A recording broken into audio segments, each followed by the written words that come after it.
This is a true crime podcast. It contains adult themes and content and may not be suitable for all listeners. Listener discretion is advised. When a guard would stop and talk to you, you used to stand back and you would yell so people could hear what you were saying to that guard as they walked by or within the vicinity. But he knew what a convict was going to do before they thought of it themselves. He'd just been around that long, and he was tough. They'd find Sprocky in about every conceivable place you could imagine, which we would, of course, dump. They'd wait until everybody was locked up, and he would open his door and run down to cell one and get a bugler can full of Sprocky and take it back to his cells. She had a kind of a hypnotic power. There were a great many wild cats around the penitentiary, and most people couldn't get near them. But she would stand in the doorway of the cell house and say, "Kitty, kitty, kitty," and those cats would go to her. Welcome back, ladies and gentlemen, to another episode of Stool Pigeon Saturday. Today we have a special guest, historian and author Steven Branting. Mr. Branting has an impressive collection of publications and awards for his scholarship in Idaho history. In 2011, he received the highest award given by the Idaho State Historical Society, the prestigious Esto Perpetua Award. He also received the year's Outstanding Cultural Tourism Award for his showcase of Idaho's heritage. In 2013, he was the first Idahoan ever to be awarded the Historical Preservation Medal from the National Society of the Daughters of the American Revolution. He is the author of an 8-volume history of Lewiston, including 2 books focused on women's organizations of that city. During your next visit to the Old Pen, pick up a copy of his book, Wicked Lewiston, full of fascinating stories about Lewiston's lurid past. Readers of the Lewiston Tribune may recognize his name for over 100 columns he wrote for the 125-year commemoration of people and events from Lewis Clark State College in 2018, for whom he serves as the institutional historian. Today, he's going to discuss the extensive research he did on Margaret Hardy that resulted in an article titled "A Hellish Truth Seen Too Late" in the November-December 2017 edition of Nostalgia magazine. Regular listeners will remember that Skye actually covered Margaret Hardy's story in episode 13. But please welcome Steven Branting as he brings new light to the dark story of Margaret Hardy. So can you tell us a little bit about yourself, Steven? Well, I am a graduate of Lewiston High School, 1966, so I'm a kind of local person. Took my bachelor's degree from Lewis Clark Normal, which is, of course, Lewis Clark State College today. That's my graduate training, University of Idaho, just about everywhere, around this part of the region. And then came back went and taught in the public schools. And spent more than 30 years of my teaching working with gifted children, where I had to write curriculum, implement curriculum, do teacher training. Was also a cartographer for the Lewis Clark Bicentennial, because I had been trained in satellite mapping over the years, and so I still taught that. I taught creative thinking, just a lot of different things, because I took my bachelor's degree in liberal arts, so I had a lot of background, foreign languages, history, psychology. So I got thrown a lot of stuff. It really worked very nicely. I would recommend doing that to anybody. Take a good, well-rounded bachelor's degree, and then specialize as you go in your postgraduate. Mm-hmm. But I retired in 2009, and then 2 years ago, after extensive writing, the president of Lewis Clark State College, who was retiring, said, "Would you like to be an institutional historian?" And we had talked about it a little bit before, and I said, "Yeah, I think I'd like to do that for a few years until my health gives out." I have Parkinson's disease, and so I had to be careful. So that's why I told you when we talked about this, about coming to Boise, that's a little difficult. Yeah, sure. Absolutely. So what would you like to know about Mrs. Hardy? What turns you on to her story? Yeah. What made you want to study her? I was writing a book called, as you mentioned, Wicked Lewiston, and had not really intended to write about her. I was doing other topics, but the problem was, when I did some research on the old penitentiary website that has the catalog they came out with, which was so valuable to me, I began working with them on mugshots. That's where it started. Oh, okay. But there was a section on women, and I thought, well, my goodness, let's do a little searching on this to find if there are any women involved in Lewiston or Nez Perce County, because you could sort it by that. Mm-hmm. And when I found it, I found this Margaret Hardy. Well, in 1895, when this story kind of took place, when I first started writing about it in 2015, there were articles about her both in two newspapers. There were two newspapers in Lewiston at the time, and both of them were carrying the story of the trial. That got me really intrigued, because this wasn't a normal story. This wasn't a matter of a woman killing another woman or killing her husband. This was a matter of a woman killing a 2-year-old, who was between 2 and 3 years old at the time. Henrietta Myers, who was a little, what they call as mulatto. She was biracial, okay, what we would say today. And because of that, I was very intrigued. But in 2015, the information on her was quite limited. There were two factors involved. First of all, there was an adoption, and I'll explain that. Secondly, she was in the state asylum. And because of not so much HIPAA, but because of state laws, you need court orders. So it took me one court order to get the first story started, and then when I came back to it a couple of years later to say, I don't think I got all this story. There's got to be more to it. It took another court order in order to open the whole story, and that finally did open it up. So that gave me a lot more ammunition to really tell a story for that. Well, Margaret Hardy, I know that when they put the book together, and I was so pleased to see that book come out from the old penitentiary people, ISHS, and I just say old penitentiary because that's really what it was. Yeah. It's helpful to me. I saw the book and I thought, oh yeah, and I saw that you wrote this book, and I did a little work on Margaret Hardy. Well, I wish we'd known about this before we wrote the book. Yeah. Because I traced her back to the 1850s. She was born about 1850 in St. Louis. And by the time the Civil War was over, she was working the streets of St. Louis as a prostitute and became what they called a procuress, which really is nothing more than running a brothel. She was making a lot of money. She was described as very, very difficult to deal with, which we found that out pretty early in 2015. She was not easy to deal with. And she moved west to Utah as a young woman, and then finally ended up in Aspen, Colorado. Her husband, Harvey, she said they were married. Turns out they weren't. It was a common law. There's nothing formal about it. It wasn't until the 1890s was it formal. Anyway, in the 1870s, they took off for South Dakota in the Badlands for another gold strike, because Harvey was a miner and he followed the strikes and never made much money. But she got up there and she always had money. And she would say later that she built houses and then rented them out. What she did was she was building brothels and renting them out to madams who were paying her this huge amounts of rental money because he was making no money.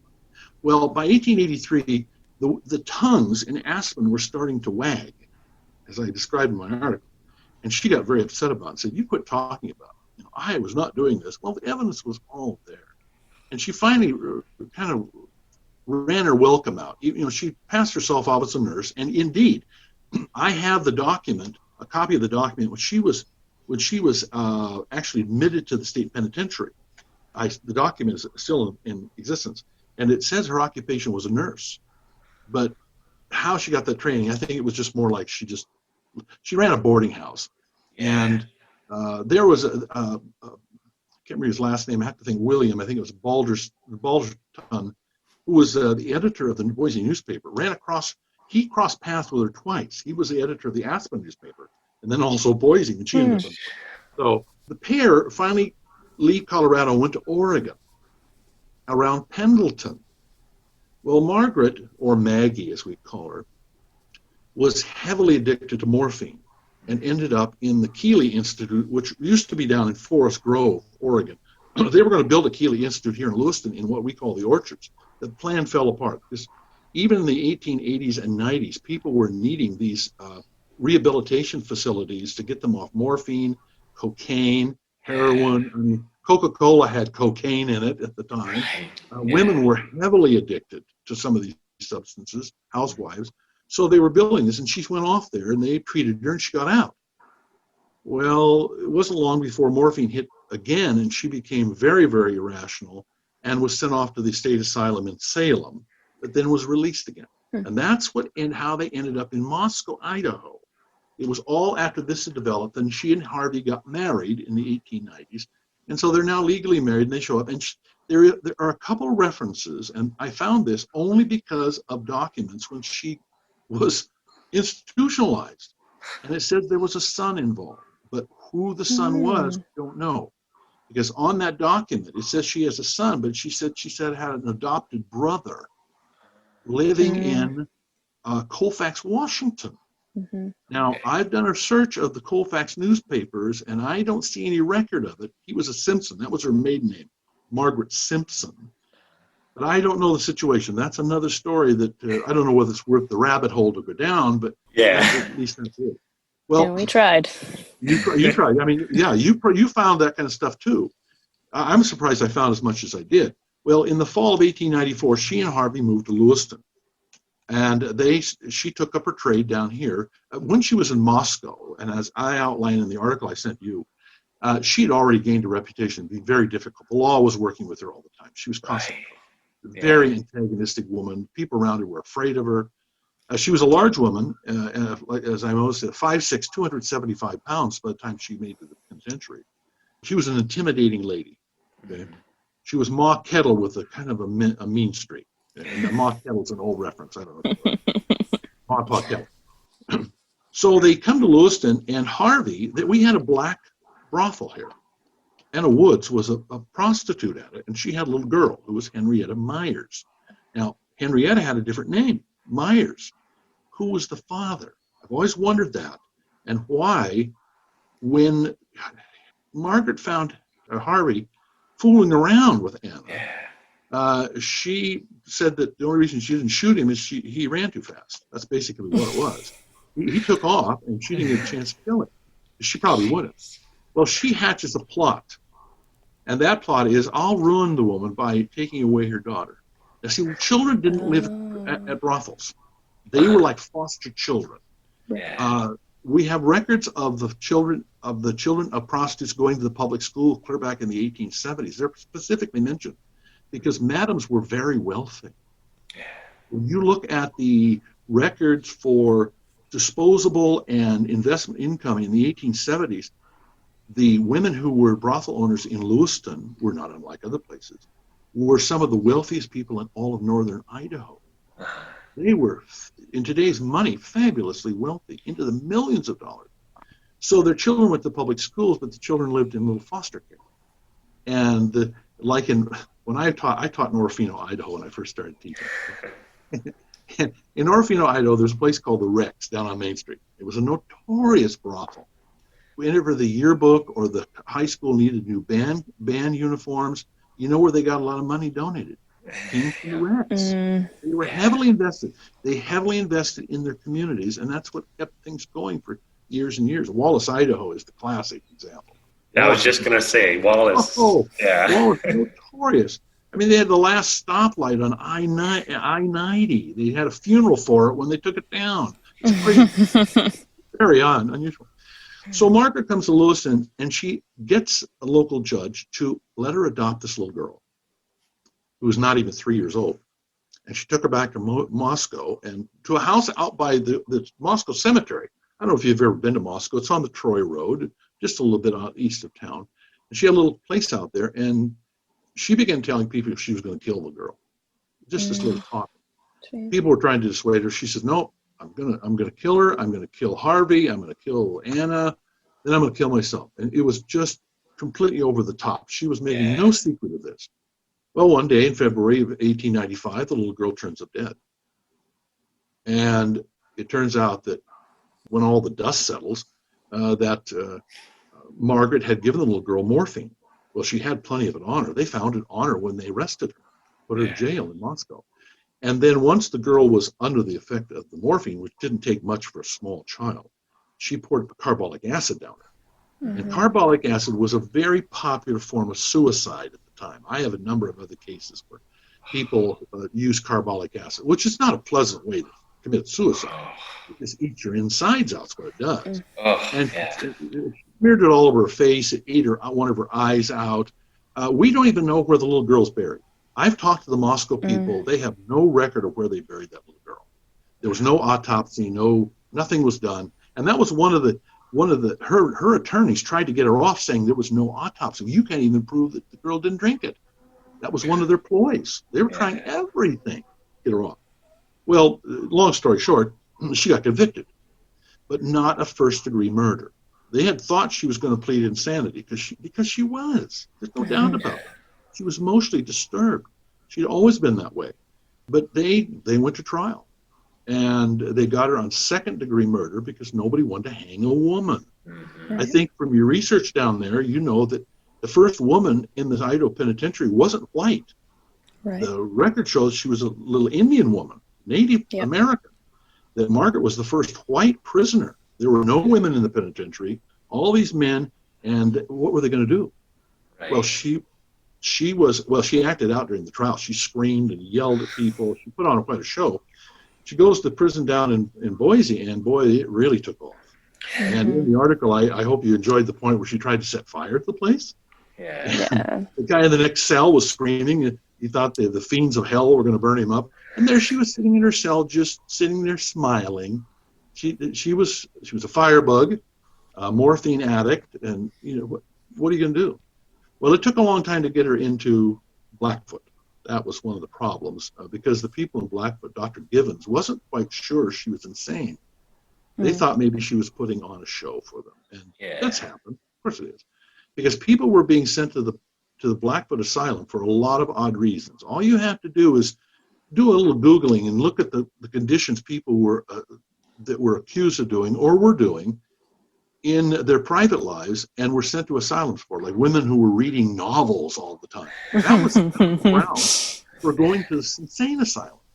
So they finally got her to the insane asylum, and we have a little bit of records. The key record, however, that really started this thing was when I got a court order from the district court in Blackfoot area and got the asylum to open up all their archives, anything dealing with her. They didn't know she was buried there because they have no burial records. We thought she may have died and was buried there. But that turned out not to be true. They said she was dead, and that's all they said. They didn't date the comment or anything. The last record was 1900, and they left it there. And I thought, oh my goodness, what does this mean? She's dead, and so we thought, okay, let's go into the graveyard. So we went into the graveyard, tried to search for her. Nothing, no record. I got to thinking there has to be a denouement to all of this. She has to show something. In the late 1890s, the state of Idaho began questioning why certain people were in the state asylum. And sometime after 1900, when the census was taken of Blackfoot, she's listed in that census. She's listed as married, and she disappears. So sometime, she does it in the 1910s, so sometime between 1900 and 1910, Maggie Hardy disappears in one way or another. And after just days and days of digging into old newspapers, I found her, that she had returned to Pendleton area and had become a housekeeper. Okay. And a cabin had burned down, and when they got into the cabin, they found her. She was immolated, incinerated. Ooh. She had more than likely had taken morphine, was in the house. The owner was away. He was a big mining entrepreneur, so he was gone on some business.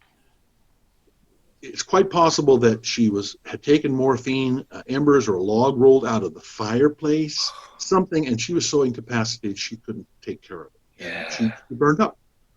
That was it. Now, what happened to Harvey? I can't tell you. Harvey disappeared too. So it's a long way. So they're just that's kind of the timeline. And if you read my first, in Wicked Lewiston, you read the last chapter, it's called She's Come Undone. It really starts in Moscow and it ends in Blackfoot. But there's so much more of the story took place in Colorado and Oregon. And then it went to Blackfoot and then back to Oregon and to find that basically she had died in a house fire. And that kind of corroborated some of the things concerning dates. And but there, as I was talking to Skye, I would love to see a photograph of her. Yeah. That was the first question I asked of the old penitentiary archivist. I said, "Do you have a photo of her?" No. There was a portrait done of her. You read the article when I sent you the copy of the article. I did find that she had paid for a very well done portrait. It was very well thought of but the artist's catalog does not indicate it. Oh. But it was in the newspapers. Now, this isn't something I found later. It was contemporary news report relating this, but when I did research on the artist, I could not find any reference to it. And I tried got into museum collections who had background in her and knew about her. They were really uncertain about this, but she might probably took it with her. Yeah. But we don't know what happened. I would love to see it. How an artist would have portrayed her. Much different than real life, I would think. I think there was probably a little airbrushing, 1880 airbrushing. In 2021, the Idaho State Historical Society is celebrating 140 years of service to Idahoans as the trusted source in protecting Idaho's historical places and artifacts and sharing its stories. As a part of the commemoration, the Old Idaho Penitentiary is committed to bringing you 140 unique stories about the people who worked, lived, and served time at the site through this podcast and the events and programs scheduled throughout the year. The Capturing 140 storytelling program offers a unique glimpse at lives filled with hope and despair and the enduring triumphs and tragedies at Idaho's only penitentiary from 1872 to 1973. Stay tuned.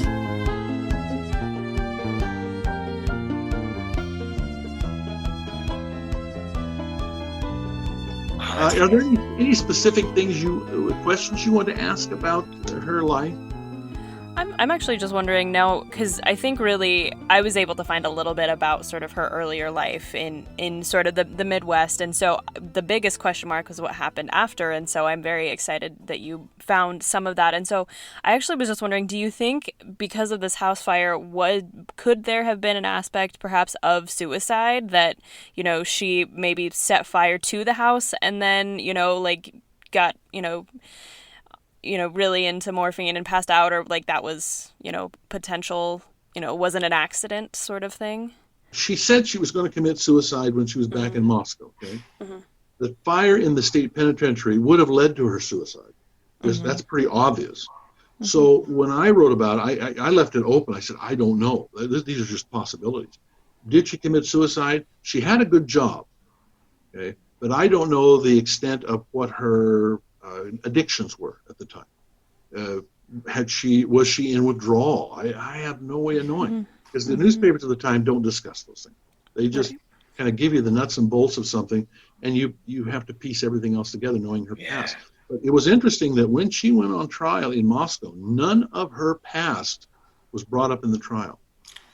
All that information about drug addiction, about her being in and out of asylum and being committed to the Keeley Institute in Forest Grove, none of that was given.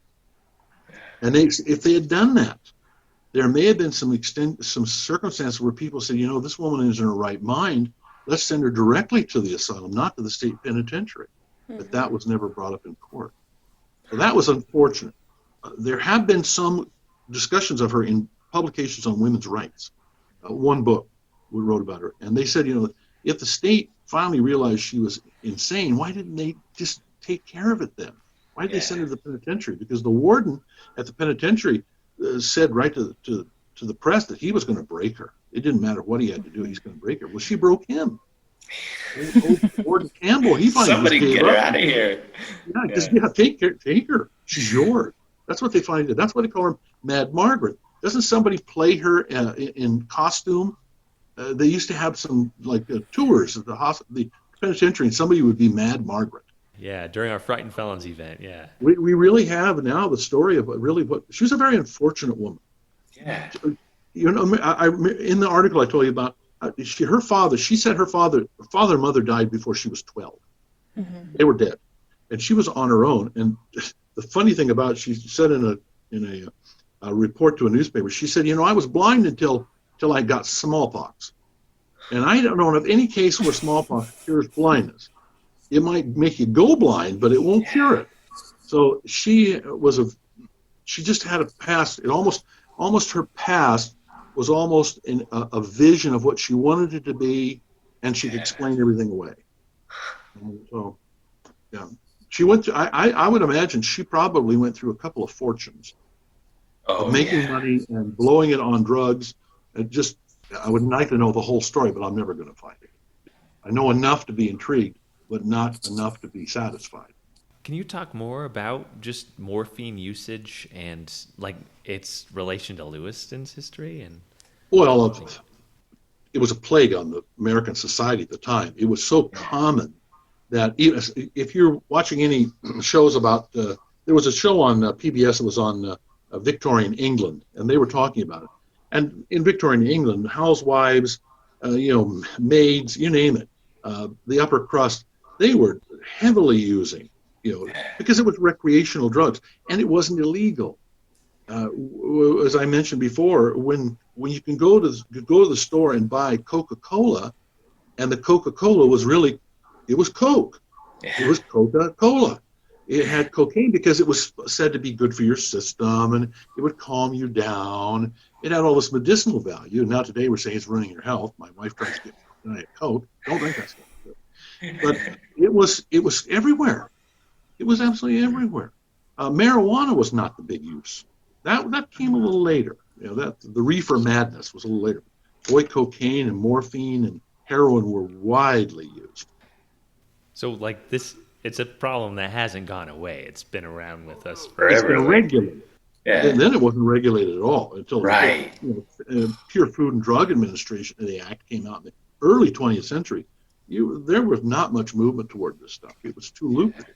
The only way they got rid of the old matches, if you have the old matches used to explode in their packages in the old days. So the government said you can't ban them. So what they did is they were a penny 100. So they taxed them at 2 cents 100, and they taxed it out of its existence. It forced the companies to make what we call safety matches today. That can't just spontaneously ignite what they were doing. So that's how the government did it. If you can't ban it, we'll run it out of business. Yeah. There are a lot of little things today we think, how did they ever think of doing that? Why did they do that? It was normal. Yeah. If you were to jump 100 years in the future and go back in this conversation, you'd say, what were they thinking? Why did they do it that way? It's so much simpler. Or why would they eat that kind of food, which we love today? Why do they love nachos so much? As a historian, you ask yourself some of those kind of odd questions. Why are the fads of the 1850s so unusual to us, and we're going to be so unusual to the future? What's your process of finding a story, researching the story, and then writing something up? Like, how do you like to go about all that? Sometimes it'll be a comment. Somebody will say something to me. I have a story that I haven't confirmed yet. Okay, a woman here in the valley has told me a story that her mother told her. Her mother's dead, so I can't corroborate. So this is where I'm left. And this is a story that probably didn't get any press. All right, the local physician in Lewiston, a very long time ago, had a brother who was gay. Well, at the time, that was not going to go very far. So the gay brother went to his brother, the physician. He says, I've got to do something. How can I make myself fit into society? His doctor talked him into castration. Okay? All right. Now you know where they're going straight. This is a story. Yeah. And after it was done, the young man was so distraught, so depressed, that he threw himself out of a 4th-story window of a building here in Lewiston and killed himself. Now, would I like to know the whole story? Oh, you bet I would. But can I find it in the newspapers? Nope, not a mention. But my source says, Steve, I swear to you, my mother knew of it. She knew the 2 people, the doctor and the guy that threw himself out of the window. Everything was known to me. And I said, I cannot corroborate the story. As a historian, you got a reputation to uphold. You got to show me the data, kind of thing. In God we trust, but everybody else brings data, kind of thing. You got to have your facts. But to go back to your question, sometimes it's a comment like that, but it also is I'll follow out threads. I'm a firm believer in watching the connections that happen inside communities.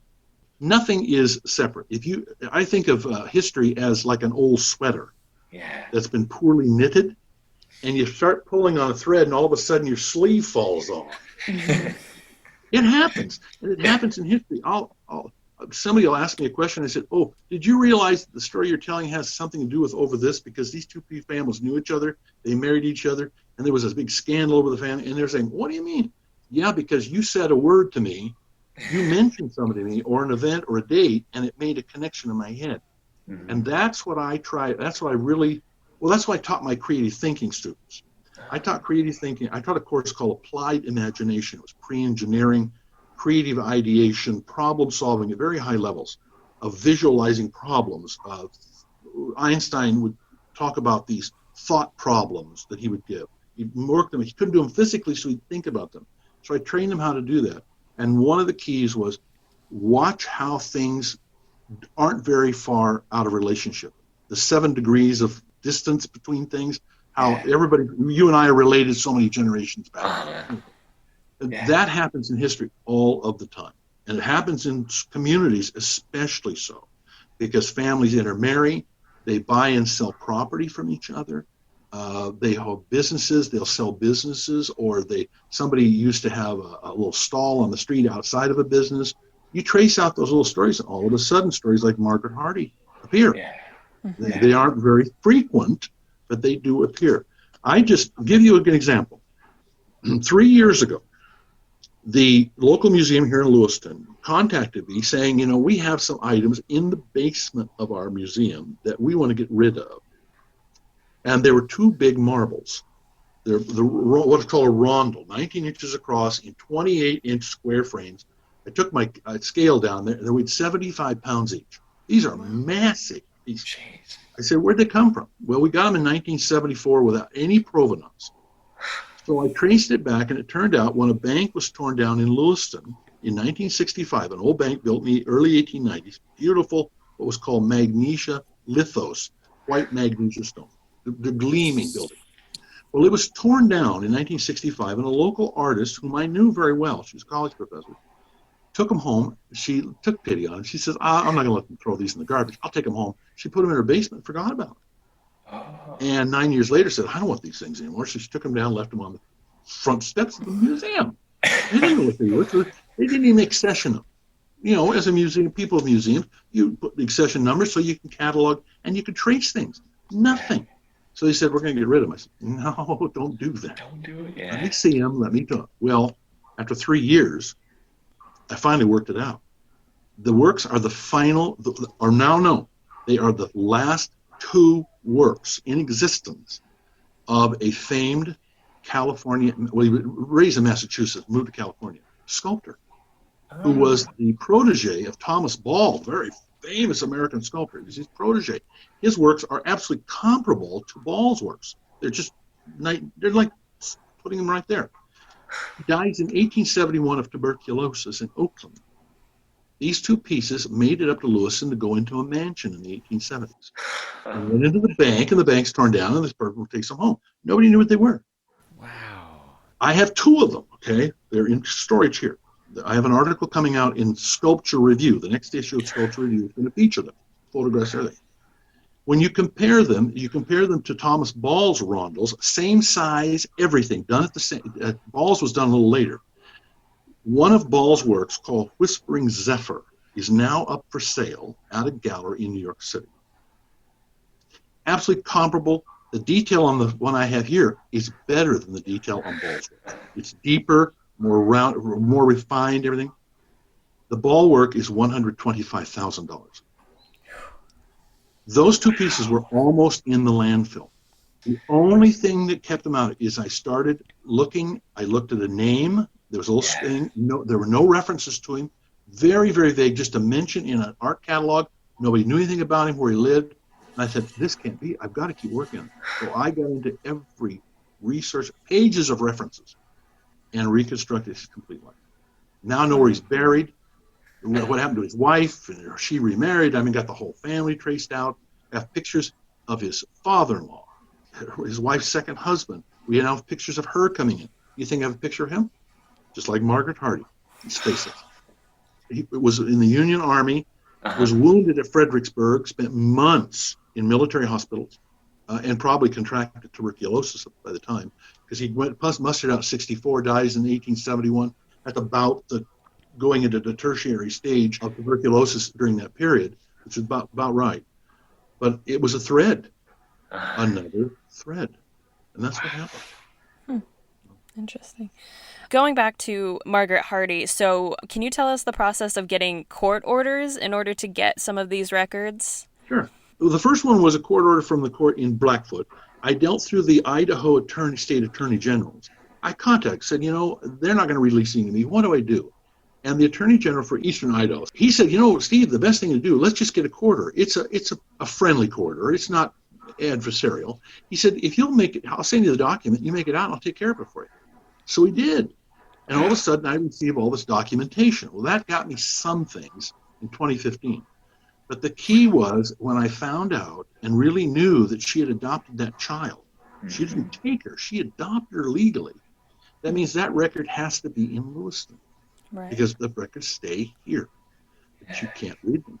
So I filed another one. I filed it with the Nez Perce County District Court here, and I got a date.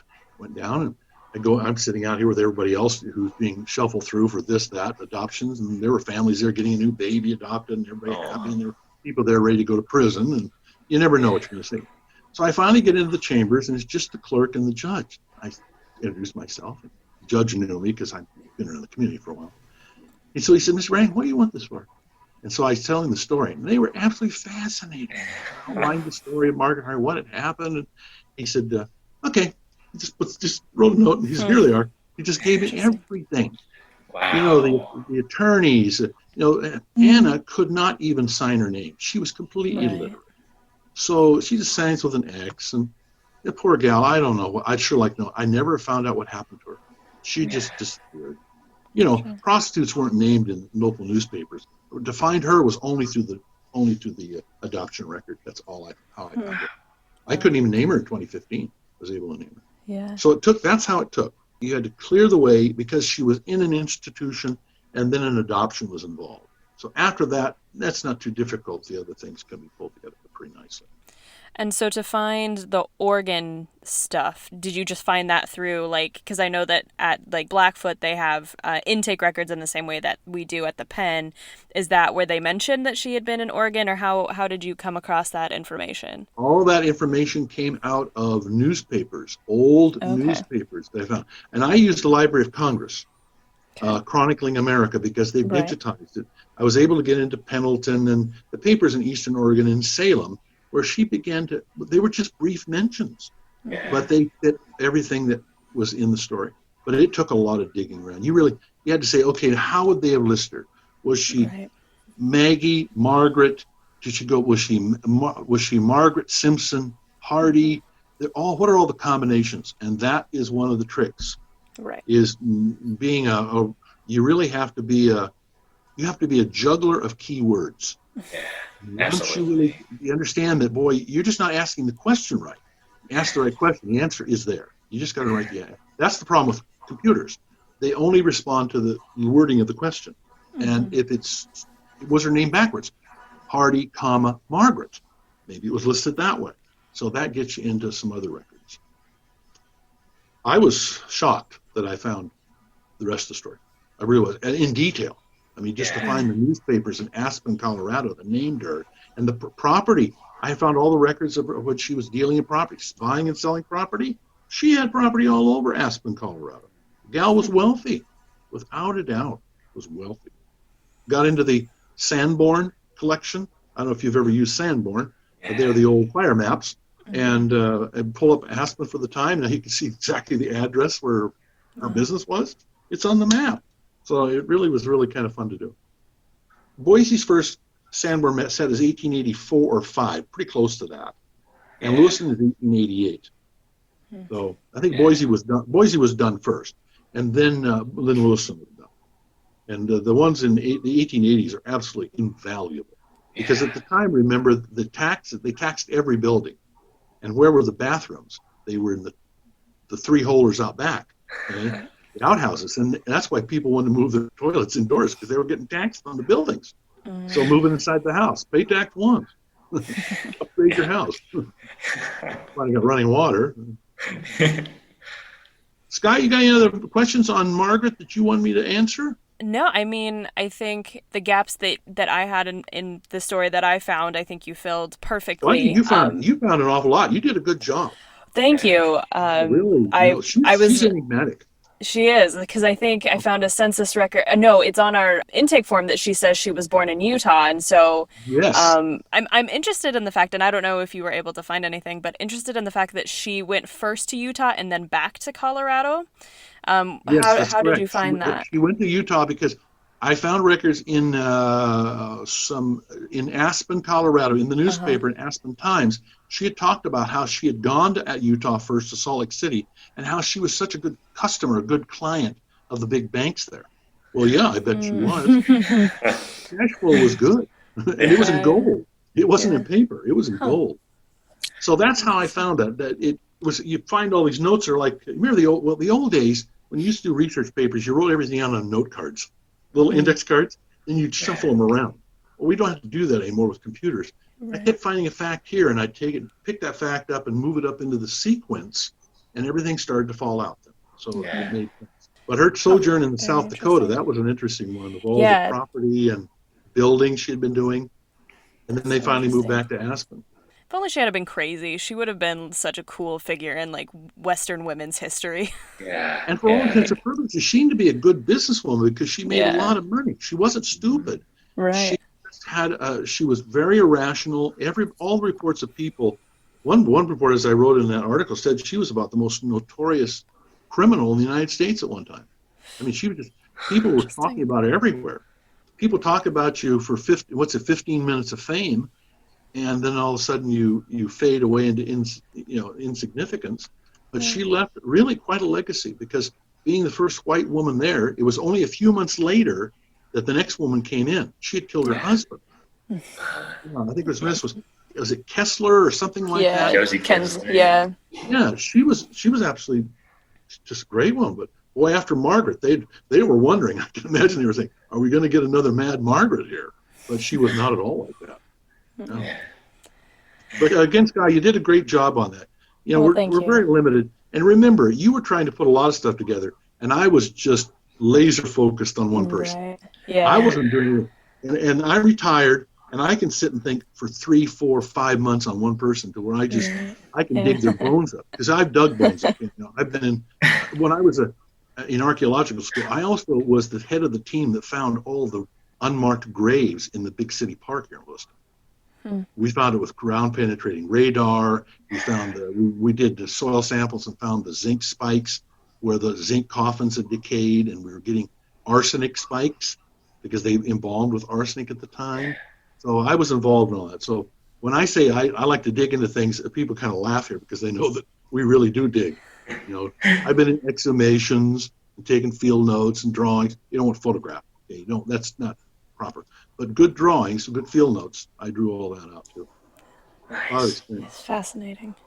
Yeah, and we really appreciate, people like you and people who maybe aren't even necessarily professional historians who can access records that we can't. There are so many, like women, for example, that their children were kept in the children's home while they were in prison, but we don't have access to them, but their families do. Yes. And so, if anyone, just a call for, if anyone, professional historian, just family historian, or just you're interested in whatever, if you can get those records for us, would be so greatly appreciated, because it really, fills in stories, and that's so important to telling, what sort of the kaleidoscope of the prison population. So yes, and it was so, at the time, the early days, it was so homogenous, it was just all the same until a woman came, and then. Do you know much about the very first woman there, the little? Yeah, we know a little bit. So she was arrested for what they called meme loosing. MEMELOOSING, which was basically, I think they used a native term to mean she killed her husband. Because she was native, she's not really mentioned in newspapers at all. The details of that are not mentioned. So she came into the prison. She was there for not too long before she actually escaped, walked all the way back to Blackfoot, which I think took about a week or so, and then she was actually turned in by Indian police, and then came back and served for a little bit longer before she was released. That was in 1886. Yes, that was middle 1880s. That's what I remember being referenced to. Yes. Yeah. The old thing about pleading their sex. and pleading being pregnant. There are a lot of those things were common clear back in the Buccaneer days. The women who were pirates would sex to keep them being hanged.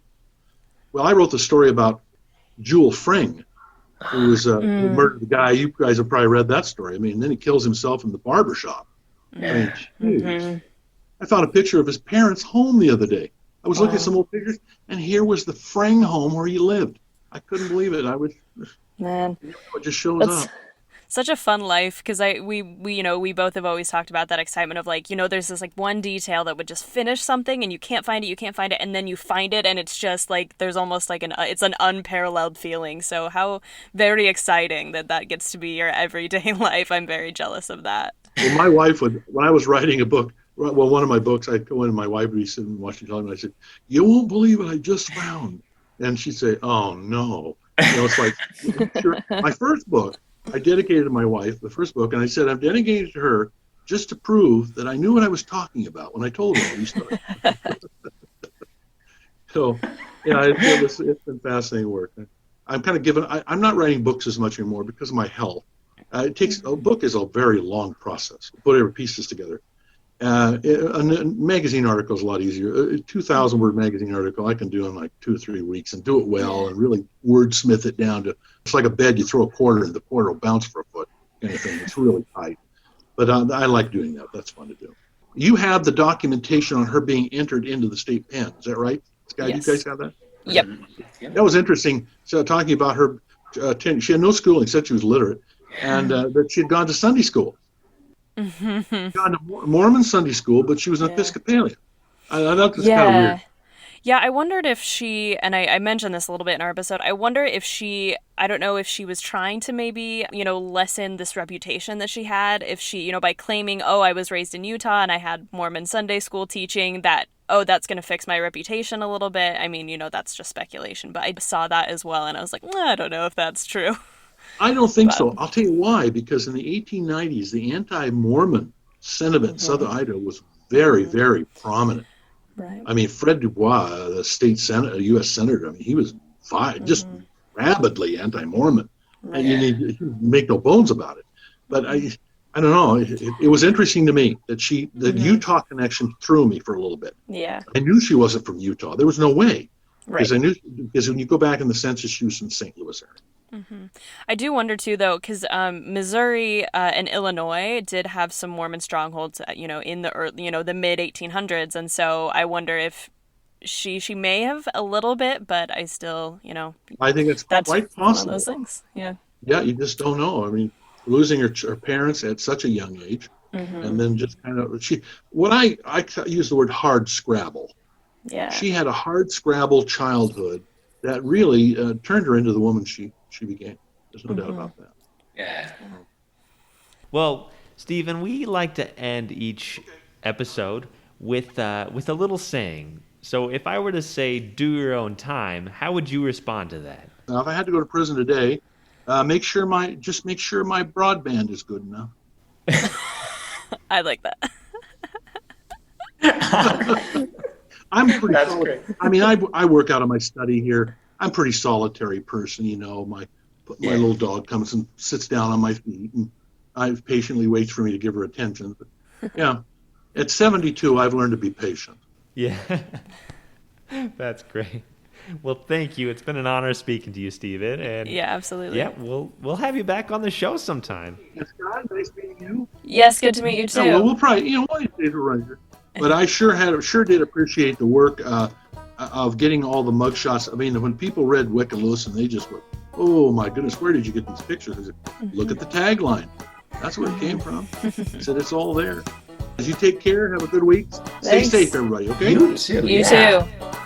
Hi, everybody. Do your own time. Do your own number. If you enjoyed Behind Gray Walls, please rate, review, and subscribe on your favorite podcast app so you never miss an episode. Not only do we get to hear your feedback about the show, but it helps others find us as well. If you're interested in finding out more about the podcast and to see mugshots of the inmates featured in today's episode, follow our Facebook group at Behind Gray Walls Podcast. And new this season, we have a podcast Instagram as well. You can find us on Instagram at Behind Gray Walls Pod.